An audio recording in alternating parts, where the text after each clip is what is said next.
बात चली थी भारत को डिजिटल इंडिया बनाने से, बात चली थी एक के बदले 10 सर काट कर लाने से, बात चली थी बुलेट ट्रेन चलाने से, बात चली थी 56 इंच का सीना दिखाने से, बात चली थी ना खाने से ना खिलाने से। कहां गई वो 100 दिन में काले धन की बात? पिछले 4 साल से देश की जनता सुन रही है सिर्फ रेडियो पर मन की बात।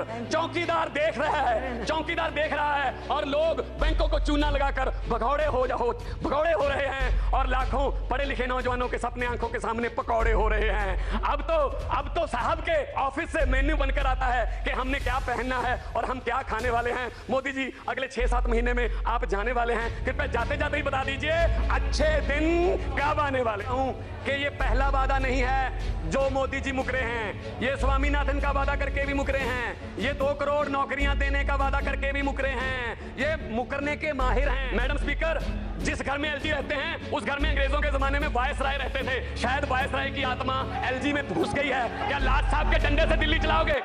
मैडम, मैं इस नो कॉन्फिडेंस मोशन के पक्ष में बोलने के लिए खड़ा हूं। मैं अपने टीडीपी वाले मित्रों से संवेदना रखता हूं, मैं उनसे वो कहना चाहता हूं कि ये पहला वादा नहीं है जो मोदी जी मुकरे हैं, ये स्वामीनाथन का वादा करके भी मुकरे हैं, ये 2 करोड़ नौकरियां देने का वादा करके भी मुकरे हैं, ये मुकरने के माहिर हैं। इसलिए मैं आपसे संवेदना रखता हूं, आपके पक्ष में हूं। इसलिए मैं ये कहना चाहता हूं,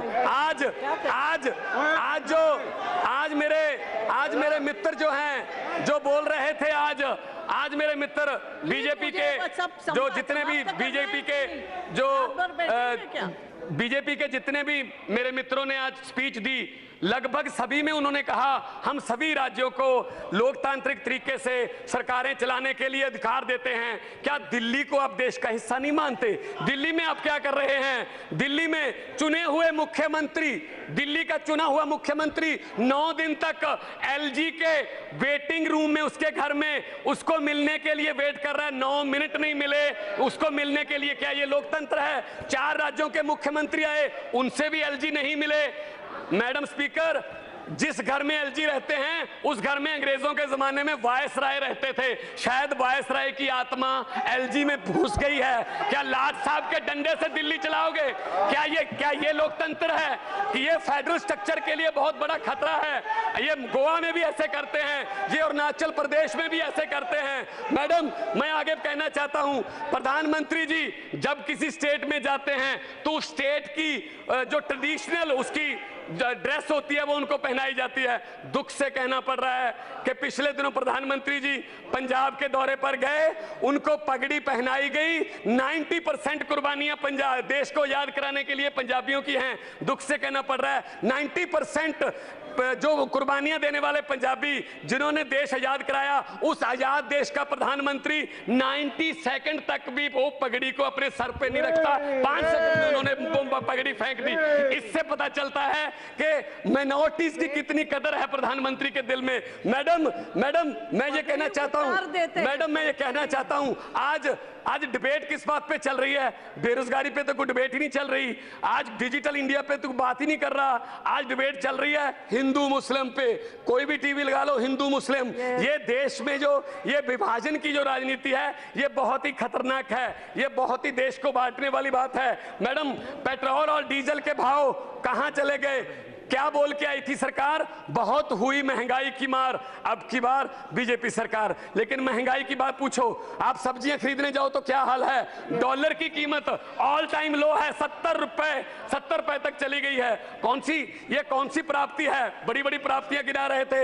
मैडम, आखिर में मैं एक छोटी सी कविता बोलकर बैठ जाऊंगा, कृपया घंटी मत बजाना, फिर डिस्टर्ब हो जाता है। मैडम प्लीज, छोटी सी कविता है कि बात चली थी भारत को डिजिटल इंडिया बनाने से, बात चली थी भारत को डिजिटल इंडिया बनाने से, बात चली थी एक के बदले 10 सर काट कर लाने से, बात चली थी बुलेट ट्रेन चलाने से, बात चली थी 56 इंच का सीना दिखाने से, बात चली थी ना खाने से ना खिलाने से।